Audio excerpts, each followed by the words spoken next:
मनोज सनिया and special में आपका स्वागत है। शहर अनलॉक, भीड़ लॉक। मध्य प्रदेश में पाबंदियों के साथ 1 जून से अनलॉक की धीरे धीरे शुरुआत होगी। सरकारी दफ्तरों में कर्मचारियों की संख्या 50% रहेगी, लेकिन पंजीयन और एग्रीकल्चर कार्यालय पूरी क्षमता के साथ खुलेंगे। निर्माण कार्य और सर्विस प्रोवाइडर सेंटर सर्विस भी शुरू हो जाएगी। यह निर्णय मंत्री समूह की बैठक में आज लिया गया है। बैठक में तय किया गया है कि शादी समारोह में दोनों पक्षों से 20-20 लोग अनुमति पा सकेंगे।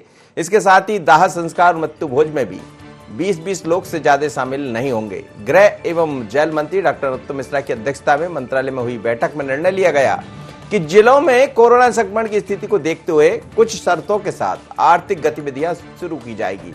इसके लिए जिला क्राइसिस मैनेजमेंट ग्रुप शर्तें तय करेगा। राजनीतिक और धार्मिक आयोजन बंद रहेंगे, लेकिन मंदिरों में एक समय में 2 श्रद्धालु दर्शन कर सकेंगे। इसके साथ ही राज्य की सीमाओं पर आगे भी सख्ती जारी रखने का फैसला लिया गया है। मंत्री समूह ने यह फैसला लिया है कि मॉल और सिनेमा हॉल फिलहाल बंद रहेंगे और शहर अनलॉक रहेगा, पर भीड़ पर लॉक लगा रहेगा। यानी आवाजाही कम होगी, शहर तो खुल जाएगा, पर यह नहीं होगा कि एकदम भीड़ के साथ आप बाजार में आ जाएं और आप जो चाहें वो कर ले। ये संभव नहीं होगा और उसके लिए भी आपको मास्क लगाना होगा। जैसा कहा जाता 2 गज की दूरी बनाकर चलना होगा। तो कई सारी ऐसी बारीकियों को ध्यान में रखते हुए नई तैयारियां की गई है, जैसा हम आपको बता रहे हैं। क्या कहना है इस बैठक के बाद मध्य प्रदेश की गृह एवं जेल मंत्री डॉक्टर नरोत्तम मिश्रा जी का, सुन लीजिए। अनलॉक के लिए जो समिति बनी थी उसकी बैठक आज हुई है, जिसमें वर्चुअल रूप से और एक्चुअल रूप से लगभग मंत्री शामिल हुए हैं। इसमें जो कोरोना कर्फ्यू की सुनिश्चित रूप से चरणबद्ध प्रक्रिया है, उसके बारे में एक गाइडलाइन तय कर ली गई है। इस गाइडलाइन को माननीय मुख्यमंत्री जी के ध्यान में आज हम डालेंगे। सोमवार को पुनः 11 बजे सभी अनलॉक प्रक्रिया के सम्मानित मंत्रीगण उपस्थित रहेंगे और इसमें हम सोमवार को इसको अंतिम रूप देकर जारी करेंगे। चलिए, तो लगभग स्थितियां साफ हो गई है कि शहर जरूर अनलॉक होगा, लेकिन भीड़ पर लॉक लगा रहेगा। उन्होंने ये भी कहा कि सोमवार को एक बार फिर बैठेंगे सभी जो मंत्री 8 मंत्री जो इस कमेटी में रखे गए हैं मंत्री समूह में, और तय करेंगे और बारीकी के साथ जो अन्य बिंदु है उन पर भी बड़ा स्पष्ट हो जाएगा। यानी 1 जून से अनलॉक होने जा रहा है, लेकिन उसमें नियम कायदे कई होंगे। मेरे साथ इस वक्त शोएब जुड़ रहे हैं, हमारे संवाददाता। शोएब, क्या कहेंगे, क्या ये माना जाए कि शहर अनलॉक तो हो जाएगा लेकिन भीड़ पर लॉक लगा रहेगा? मनोज जी, मध्य प्रदेश में 1 जून से जिस तरह से पाबंदियों के साथ कहीं ना कहीं अनलॉक 1 की शुरुआत होने जा रही है, जिस तरह से गाइडलाइन अब जारी कर दी गई है और आज एक बड़ी बैठक भी गृह मंत्री नरोत्तम मिश्रा की अध्यक्षता में ली गई थी। जो मंत्री समूह है उनके साथ आज ये बैठक हुई थी। जिस तरह से देखिए, पहले 10% सरकारी कर्मचारी काम कर रहे थे, लेकिन अब उनको 50% कर दिया गया है। इसके अलावा देखिए कई जगहों पर रियायत भी दी गई है। जिस तरह से जो निर्माण कार्य हैं वो चलते रहेंगे, जो सामान है वो जो मिलता रहेगा। इसके अलावा कई जगह पाबंदी में मॉल की बात किया या टॉकीज की बात किया तो इनको फिलहाल बंद रखा जाएगा। शादी विवाह को लेकर जिस तरह से कहा जा रहा था कि जो संख्या है उसको बढ़ा दिया जाएगा, लेकिन फिलहाल 20 लोगों की ही संख्या शादी और समारोह में शामिल हो पाएगी। इसके अलावा मृत्यु भोज की बात हो या देह संस्कार की, तो उसमें भी सिर्फ 20 लोगों की जाने की अनुमति दी जाएगी। तो ज़्यादा राहत नहीं दी गई है, लेकिन प्रदेश स्तर की अगर बात किया है तो ये गाइडलाइन जारी की गई है। लेकिन मनोज जी, अभी फिलहाल देखिए हर जिले की क्राइसिस मैनेजमेंट की बैठक आने वाले कुछ समय में देखने को मिलेगी और क्या स्थिति है हर जिले की, और उस स्थिति के हिसाब से जो है अनलॉक की स्थिति फिलहाल रहेगी। लेकिन ये तो साफ हो गया है कि अनलॉक होगा 1 जून से, और अनलॉक के साथ जो स्थितियां जिसका जिक्र कर रहे हैं, क्राइसिस मैनेजमेंट कमेटी की बैठक होगी और फिर सोमवार को एक बार फिर जैसा गृह मंत्री ने कहा है कि जो मंत्री समूह के लोग हैं उनके साथ बैठेंगे और फिर इसको अंतिम रूप दिया जाएगा। तो अब लगभग कुछ स्थितियां जैसा आप गाइडलाइन का जिक्र कर रहे हैं, एक तो ये साफ है कि अनलॉक हो जाएगा शहर, लेकिन भीड़ नहीं रहेगी। भीड़ रहेगी तो उसके लिए कुछ मापदंड निर्धारित किए जाएंगे, ऐसा सब दिखाई देगा शोएब? बिल्कुल, कुछ चीज़ों को ही रियायत दी जाएगी। देखिए, ट्रांसपोर्ट की बात की जाए तो जो बसें अभी फिलहाल कई रूटों पर बंद थी वो वैसी स्थिति में रहेंगी, क्योंकि देखिए 3 भागों में शहर को बांटा जाएगा, रेड, ऑरेंज और ग्रीन। जहां पर सबसे ज्यादा संक्रमण रहेगा उस इलाके को किसी भी तरह से खोला नहीं जाएगा। अगर वहां सरकारी दफ्तर भी रहेगा तो वहां पर अनुमति नहीं रहेगी कर्मचारियों को जाने की। फिलहाल देखिए हवाई जो यात्रा है वो रहेगी, इसके अलावा जो निर्धारित ट्रेनें हैं उनको भी चालू रखा जाएगा। शुरुआत में ऐसी स्थिति भी ना हो कि भीड़ भाड़ वाले इलाकों में ज्यादा जो लोग हैं वो पहुंच जाएं, जैसे मार्केट की बात की जाए या सब्जी मंडी हो, तो वहां पर भी किसी तरह की स्थिति ज्यादा ना हो सके तो उस पर अनुमति लेनी होगी। फिलहाल उसके बाद जो है स्थिति साफ हो पाएगी। लेकिन जिस तरह से क्राइसिस मैनेजमेंट की जब बैठक होगी और उसमें ही फैसला लिया जाएगा। फिलहाल देखिए एक सोमवार को एक बार फिर बैठक होना है, लेकिन पूरे मध्य प्रदेश की बात किया तो धीरे धीरे ही चरणबद्ध तरीके से जो है इसकी शुरुआत होना है। और कहीं ना कहीं अब थोड़ी राहत है, क्योंकि हाल ही में स्थिति मध्य प्रदेश की देखने को मिली थी और जिस तरह से कोरोना की चपेट में पूरा मध्य प्रदेश था और संक्रमण शहरों से निकल गया ग्रामीण क्षेत्रों में भी पहुंचा और कोरोना कर्फ्यू की स्थिति पूरे मध्य प्रदेश में 2 माह से देखने को मिल रही है। आम जो लोग हैं लंबे समय से अपने घरों में बंद है और अब अनलॉक जब शहर को किया जाएगा तो एक बड़ी चुनौती, चलिए यही चुनौती होगी, यही बड़ा चैलेंज होगा शोएब। और निश्चित रूप से धन्यवाद आप मेरे साथ जुड़े। लेकिन इस वक्त 2 मेहमान जुड़ रहे हैं। के मिश्रा जी है कांग्रेस के वरिष्ठ नेता और साथ ही राजपाल सिसोदिया जुड़ रहे हैं, भारतीय जनता पार्टी के प्रवक्ता हैं। दोनों मेहमानों का बहुत स्वागत है। राजपाल सिसोदिया जी, जैसा सरकार कह रही है कि अब अनलॉक की तरफ बढ़ रहे हैं, लेकिन शहर तो अनलॉक हो जाएंगे पर भीड़ पर लॉक रहेगा अभी भी। किस तरह के नियम के साथ जाएंगे और क्या आपको लगता है कि जैसे ही अनलॉक होगा एक बड़ा चैलेंज सरकार के सामने होगा, वहां के जिला प्रशासन के सामने होगा? देखिए, सरकार का ऐसा मानना है कि कोविड पे नियंत्रण तो हो ही सही, साथ साथ में जनजीवन भी सामान्य हो जी, लोगों के जरूरत के काम भी होते रहे, क्योंकि अब मानसून आने वाला है। आने वाला जो समय है ये 15 दिन जो है 1 जून से 15 जून तक का जी, हमारे यहाँ कृषि प्रधान प्रदेश है, तो अभी खरीफ की फसल की बोनी का काम भी शुरू होगा। उसके पहले की किसानों को तैयारियां रहती है और भी तमाम बारिश के पहले करने के काम होते हैं। तो थोड़ा रिलैक्सेशन देके उसको किस प्रकार से करवाया जाए, उसको लेके गहन चिंतन मनन कैबिनेट की बैठक में होकर फैसला हुआ है। निश्चित तौर पर सोमवार तक, जैसा कि आदरणीय गृह मंत्री जी बता रहे हैं, पूरे नियम और किस प्रकार से होगा ये सारा स्थिति साफ हो जाएगी। परंतु मैं समझता हूँ कि सरकार की तरफ से अनलॉक कर देने के बाद भी आपको, हमको, सब लोगों को, नागरिक गणों को विशेष करके कोविड के प्रोटोकॉल का पालन करते हुए जीवन जीना पड़ेगा। इस प्रकार से सोशल डिस्टेंसिंग का पालन करना पड़ेगा, मास्क पहनना पड़ेगा, सैनिटाइजर होना पड़ेगा और ये तमाम बातें जो है उनका अब स्वमोटो पालन करना पड़ेगा, स्वप्रेरणा से पालन भी करते सीखना हाँ, पड़ेगा। बिल्कुल ये बात सच है कि कोरोना ने ये सिखाया है कि आपको कुछ चीजें तो अपने आप में, खैर सरकार अपना काम करेंगी। मेरे साथ के मिश्रा जी जुड़े। के मिश्रा जी, क्या बड़ा चैलेंज होगा सरकार के सामने? क्योंकि हमने देखा जब पहली बार लॉकडाउन हुआ उसके बाद जब खुली चीजें तो दूसरे दौर में स्थितियां बिगड़ गई, ठीक है, लेकिन अब स्थितियां काबू में है, दिखाई भी दे रहा है, अस्पताल खाली पड़े हैं जो अभी अब दिखाई देने लगा है। और ऐसा भी कह रहे हैं कि अब ऑक्सीजन की जो जिस तरह की मांग बढ़ी थी उसमें भी कमी आई है। तो अनलॉक करने जा रही है सरकार, कितना मुश्किल होगा और कितना बड़ा चैलेंज होगा? मनोज जी, देखिएगा, शायद राज्यपाल जी भी इस बात से सहमत होंगे कि यह चुनौती सिर्फ सरकार को ही नहीं है, संपूर्ण इंसानियत को है। सरकार को चाहिए कि वो किसी भी लक्ष्य को अर्जित करने के पहले आंकड़ों का विश्लेषण करें, उन क्षेत्रों की जो विषम स्थितियां हैं, जो हकीकत है, नौकरशाहों के भरोसे न रहें या कोई जिद से इस विषय कोई निर्णय ना लें कि मैंने कह दिया है, मैं खुदा हूं कि 1 तारीख से अनलॉक होगा या नहीं होगा ही, उससे काम नहीं चलेगा।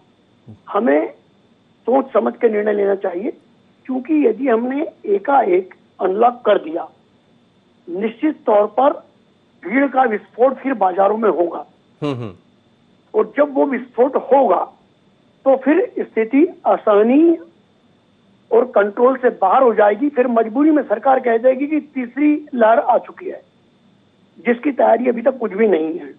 फिर मौतों का तांडव और चिताओं का अंबार हमारी आंखों से दिखाई देगा। तो कोई भी जल्दबाजी में निर्णय सरकार न ले, यह किसी की भी प्रतिष्ठा नहीं है। इस निर्णय को बहुत सोच समझ के लिया जाए। और उसमें मेरा एक राज्यपाल जी के माध्यम से सरकार को एक आग्रह है कि जी। आप, मैं कहूंगा तो पॉलिटिकल बात होगी, यदि आप मेरी भावना को वहां तक पहुंचा देंगे तो आपकी भावना सार्थक होगी कि जब भी अनलॉक हो उसमें एक नियम बना दे क्राइसिस कमेटी जो है कि उन दुकानदारों को सिर्फ 50% दुकानें पहले खोलें जो आवश्यक सुविधाओं से संबंधित हो, बुनियादी आवश्यकताओं से संबंधित हो, और उसमें एक पॉइंट जोड़ दिया जाए कि जिस दुकानदार ने या व्यवसायी ने वैक्सीन के दोनों डोज कंप्लीट कर लिए हैं उसे ही उन सर्टिफिकेट को देखने के बाद दुकान खोलने का या अपने प्रतिष्ठान खोलने के लिए अनुमति दी जाएगी। अन्यथा जब भीड़ का प्रकोप उसकी दुकान पर टूटेगा तो वो नामालूम कितनों को कोरोना परोसेगा। ये आपने बहुत इंपॉर्टेंट बात कही। बिल्कुल आप सही कह रहे हैं कि ये जिसने दोनों डोज लगवा लिए हैं, अब ये भी देखना पड़ेगा क्योंकि डोज की स्थिति क्या रही है, पर डोज कितने। जी, राज्यपाल सिसोदिया जी, बड़ा अच्छा सुझाव है के मिश्रा जी का कि ये बात सच है कि यदि दो डोज जिसने लगवा ली है उसी को मौका मिले। कई जगह हम ये भी देख रहे हैं कि लापरवाही भी हुई होगी। शुरुआत में तो स्थितियां ठीक थी, कम से कम 50 से 60 और 40 से 50 के बीच में जिन लोग को लगना चाहिए था इंजेक्शन, वो तो लगा है। तो क्या एक अच्छा नियम के मिश्रा जी बता रहे हैं? निश्चित तौर पर मैं मिश्रा जी की बात को आगे बढ़ाने का भी प्रयास करूंगा और सार्थक पहल भी होगी है, क्योंकि निश्चित तौर पर सरकार आने वाले समय में ये तो तय करेगी कि सार्वजनिक क्षेत्र में जो लोग भी जहां जाएंगे, चाहे वो लोग परिवहन की व्यवस्था हो, प्लेन में सफर हो, ट्रेन में सफर हो, अन्य सार्वजनिक क्षेत्र में काम करने वाले लोग, उनका कोविड वैक्सीनेशन का सर्टिफिकेट तो अनिवार्य हो गई सही सरकारी दफ्तरों में, कोर्ट में, ये आने वाले समय में होगा। अभी दुकानों पे कितना लागू कर पाते हैं, क्या कर पाते हैं, पर ये होना चाहिए। बिल्कुल बहुत अच्छा सुझाव है। आज नहीं तो कल पर ये निश्चित तौर पे करना ही पड़ेगा, करना ही चाहिए सरकार ने। बिल्कुल मैं इस बात का समर्थन करता हूँ और करेंगे भी चाहिए। क्योंकि अभी बीच में सुनने में आ रहा था कि कोविड का वैक्सीनेशन का सर्टिफिकेट अनिवार्य होगा कई स्थानों पे, संस्थानों में। ऐसा अलग अलग तरह से चर्चाएं आ रही थी। इस चर्चा को सरकार अपने स्तर पर लेकर कैसे इसको कर सके, वो करना चाहिए सरकार ने। उसके लिए हम भी बात करेंगे हमारे प्लेटफॉर्म पे भी, संगठन के माध्यम से। और निश्चित तौर पर मैं समझता हूँ कि अच्छा सार्थक एक सुझाव है। और भीड़ तो बढ़ेगी, ये बात सही है, पर भीड़ कैसे स्वअनुशासित हो, सरकार को विशेष करके पुलिस प्रशासन को अपना डंडा ना घुमाना पड़े और सो मोटो व्यवस्थाएं हो जाए, ऐसा भी लोगों को थोड़ा सा करना पड़ेगा। एक पंक्ति बनाने का, जी चलिए, ये सब एक अनुशासन भी लाना पड़ेगा। सरकार भी इसके लिए सख्ती करेगी और लोगों को भी अनुशासन सख्ती करना चाहिए। चलिए, पवन देवलिया जी जुड़ गए मेरे साथ, वरिष्ठ पत्रकार है। पवन जी, सरकार अब अनलॉक की तरफ बढ़ रही है 1 जून से, लेकिन कुछ चीजें जैसे शहर तो अनलॉक हो जाएगा पर भीड़ पर लॉक लगाने की बात अभी भी सरकार कह रही। सवाल यही है कि भीड़ को कैसे रोक पाएंगे जैसे ही अनलॉक होगा, तो एक बड़ा चैलेंज होगा सरकार के सामने। देखिए मनोज जी, निश्चित रूप से सरकार के पास बड़ा चैलेंज होगा और ये जनता को समझना होगा कि हम 1.5-2 महीने से घरों में अगर बंद थे तो किन कारणों से थे। हमें अपनी खुद की चिंता करना होगी, ना कि सरकार लोगों की चिंता करे। जब जागरूक होंगे, हमारे अपने परिवार को बचाएंगे। इस महामारी से कई परिवार उजड़ गए, ये लोगों को समझना चाहिए। और जो एकदम से जो अभी कहते हैं कि भीड़ जो टूटेगी, अभी एक दिन जबलपुर में मार्केट का फोटो देखने को मिला, तो मुझे लगा कि लोगों को इस चीज से बचना चाहिए। सरकार के भरोसे हमेशा नहीं चलना चाहिए, लोगों को भी इस चीज को समझना चाहिए। जी, बिल्कुल आप ठीक कह रहे हैं। के मिश्रा जी, पंजीयन और एग्रीकल्चर कार्यालय को पूरी क्षमता के साथ खोलने की बात सरकार कह रही है और राज्य की सीमाओं पर सख्ती तो रहेगी, लेकिन सर्विस प्रोवाइडर और निर्माण एजेंसियां जो है उनको भी काम करने की बात कही जाएगी। इसका मतलब यह है कि बाकी जो लोग हैं, मजदूर या इस तरह के लोग, क्योंकि आर्थिक स्थितियां बिगड़ रही लगातार लोगों के घरों की, भले सरकार थोड़ी बहुत मदद कर सकती, पर जो चीजें रोजमर्रा की है उनकी पूर्ति के लिए पैसे की जरूरत होती है। तो ये भी एक अलग तरह से इसमें कुछ नियम बनाना पड़ेगा सरकार। मनोज जी देखिएगा, इन विषयों पर पूरी तरह नौकरशाहों के भरोसे नहीं रहा जाए। जो प्रैक्टिकल बातें हों उन पर सरकार निर्णय ले, क्योंकि चुनौती जनता को भी होगी, चुनौती सरकार को भी होगी, चुनौती प्रशासन को भी होगी। मगर कुछ चापलूस किस्म के अधिकारी जो सरकार को गुमराह कर देते हैं, उनसे बचना होगा, क्योंकि यह मामला पूरी तरह बेगुनाह और अंतहीन मौतों के सिलसिले से जुड़ा हुआ है। जरा सी लापरवाही, जरा सी गलती नामालूम कितने परिवारों को फिर प्रभावित कर सकती है। तो सोच समझ कर निर्णय लिया जाए।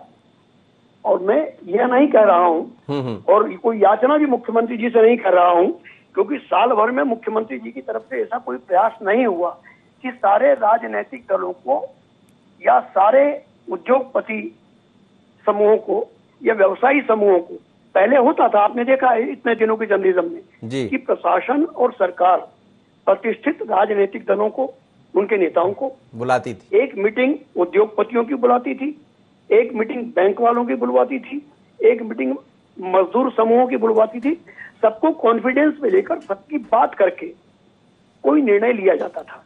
अब जिले से प्रदेश स्तर तक इन सारी कवायदों को सरकार ने नफरत के तौर पर जूते से मसल दिया है, ताकि इसे यूं कहूं कि शायद इन वर्गों से सरकार को नफरत है, जबकि यही वर्ग आपके अनलॉक को सफलता के एक कारक होंगे। उनसे सरकार चर्चा नहीं कर रही है। बस 3 अधिकारी जो कह रहे थे, माननीय मुख्यमंत्री जो मान रहे, कहता हूँ कि राज्यपाल जी से बात कीजिए ना। राज्यपाल जी सड़कों के जिन देता है, सड़कों पर इन्हें क्या बीतती है, सड़कों पर जनता के क्या दर्द से ये वाकिफ है। ये मुख्यमंत्री जी को बनिस्बत अन्य अधिकारियों की अपेक्षा जो सचिवालय के एयर कंडीशन कमरों से निकले नहीं आज तक, जी उनकी अपेक्षा राज्यपाल जी बेहतर ढंग से मुख्यमंत्री जी को समझा सकते हैं। राज्यपाल जी, ये बात सच है कि कई बार अफसरों के कहने पर, या जो हमेशा एक सवाल उठता रहा है कि अधिकारी जो कहते हैं वो हो जाता है, और इस बार कम से कम ऐसा नहीं होना चाहिए, क्योंकि कुछ ऐसी बातें हुई है जिसका जिक्र करना लंबा हो जाएगा कि कितनी बार अपने नियमों को बदलना पड़ा है। और ये वही होता है कि नियम के बारे में जानते हैं, जैसे आप जैसे लोग हैं या के मिश्रा जी जैसे लोग हैं, सीधे जनता के बीच में आप लोग संपर्क में रहते हैं, जनता से मिलते हैं, तो नियम जब भी बने तो इस तरह के तो बने कि वो बनते हुए दिखाई भी दे, नहीं तो अभी टूटते हुए दिखाई देते हैं और उसके बाद फिर सेकंड लहर जैसी स्थितियां निर्मित हो जाती। ऐसा नहीं है कि सरकारें सिर्फ और सिर्फ अधिकारी जैसा बता देते उसी के आधार पर निर्णय करती है। फीडबैक जाता है सब जगह से, अलग अलग स्तर पे जाता है, अलग अलग स्तर का फीडबैक जाता है, उसमें से सब निकल के आता है। कई बार जो निर्णय होते हैं उस निर्णय में कहीं ना कहीं जो एग्जीक्यूट कराने वाले लोगों की तरफ जब हम देखते तो ये देखने में आता है कि उनके बनाए नियम होंगे, ऐसा एक आभास हो जाता है, पर ऐसा होता नहीं है। जो दिखता है वो भी नहीं होता है, जो होता है वो दिखता नहीं है। कई बार ऐसा देखने में भी आता है कि समाज के भिन्न भिन्न वर्गों को ये क्राइसिस मैनेजमेंट की जो हमारी बैठकें जिलों में होती है, वहां पे उनके प्रतिनिधि के द्वारा बताई हुई बातें हमारे वहां के जनप्रतिनिधि रखते हैं और वो उस क्रम से जो है भोपाल तक, सचिवालय तक वो बातें आती है। अभी जो आज की बैठक में 3 दिन का जो समय सरकार ने तय करा है, इसमें मैं समझता हूँ कि सरकार सभी पहलुओं पर विचार करके सोमवार से फिर उसकी नियम निर्देशिका जारी करेगी। अभी हमारे पास ये जो 3 दिन है, इस 3 दिन में निश्चित तौर पर जैसा मिश्रा जी बता रहे थे, इस तरीके से भी लोगों से बात करने का काम सरकार करे, ऐसा हम भी प्रयास करेंगे और मैं समझता हूँ करते भी हैं। अलग अलग वर्ग से बात होती भी है, सारी बातें आ नहीं पाती वहां तक, और होती है। अब संगठन स्तर पर भी व्यापक बैठकें अभी चल रही है, हम लोगों से रोज वर्चुअल बात होती है, हमारे प्रदेश अध्यक्ष जी बात करते हैं, इसी प्रकार के फीडबैक जाते हैं। माननीय सुहास भगत जी हमारे संगठन महामंत्री है, वो बात करते हैं। कल भी वो बात कर रहे थे हम लोगों से, पदाधिकारी और जिलाध्यक्षों से। आज जिला पंचायत के लोगों से बात हो रही है। तो अलग अलग वर्ग में संगठन भी बात कर रहा है और संगठन भी अपना फीडबैक माननीय मुख्यमंत्री जी को देता है। इस प्रकार से सारा एक प्रजातांत्रिक तरीके से, लोकतांत्रिक तरीके से बेहतर निर्णय कैसे हो जाए, इस विषय में सरकार काम कर रही है। और भी अच्छा आप लोगों के माध्यम से जो अमूल्य सुझाव आते हैं, उन सुझावों को भी शामिल कराने का हम निवेदन माननीय मुख्यमंत्री जी और प्रदेश अध्यक्ष जी से करेंगे। बिल्कुल। मेरे साथ इस समय पवन जी जुड़े हैं। पवन जी, क्या ये होता है कि कई दफा अधिकारी जो कहते हैं वो हो जाता है और अधिकारियों के कारण सरकार भी मुश्किल में पड़ती है, और ये एक बार नहीं, जब जब ऐसी कोई आपत्तियां आई है या महामारी देखने को मिली है, विपत्ति आई है, तो फिर ये सब चीजें बाहर भी आती है। क्या कुछ ऐसे निर्णय हैं जो जनता के ध्यान में दृष्टिगत रखते हुए लेना पड़ेंगे? जैसे सरकार कह रही है कि भीड़ पर रोक लगाएंगे, पर भीड़ कैसे रुकेगी? यदि अनलॉक होता है तो फिर तो लोग सीधे तौर पर भागेंगे, जिसका जिक्र आप भी कर रहे थे जबलपुर का।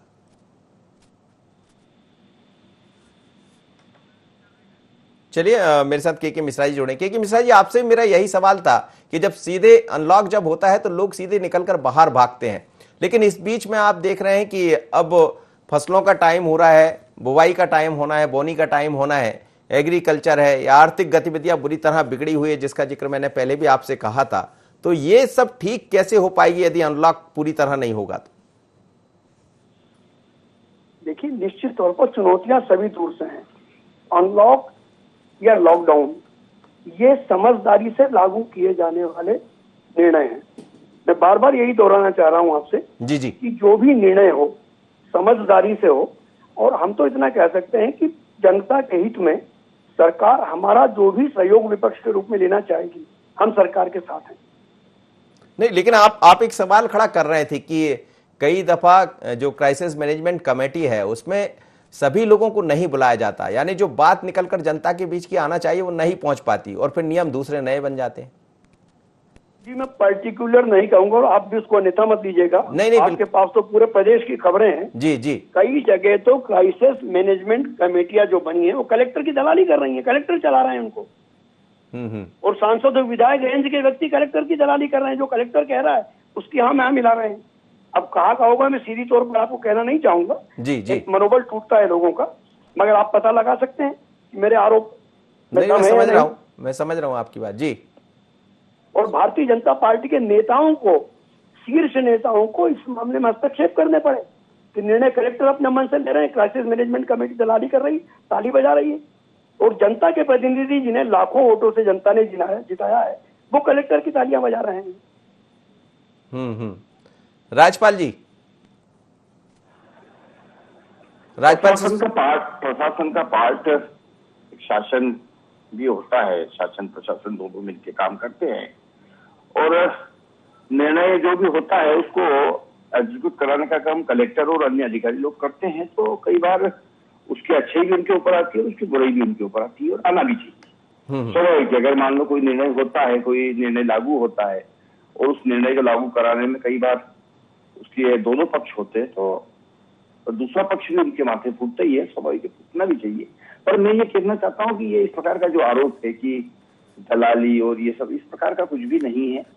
बाकायदा प्रतिदिन बैठक होती है, बैठकों में सारे विषय आते हैं और ये जरूर है कि ये जो समय है बड़ा नाजुक समय है, तो ऐसे में अपनी बात को शालीनता से मनवाने का काम हमारे नेतागण करते हैं और इसलिए कहीं किसी प्रकार का कोई घर्षण मीटिंग में हो रहा है या कुछ उठापटक हो रही है, ऐसी खबरें बाहर तक नहीं आ पाती है।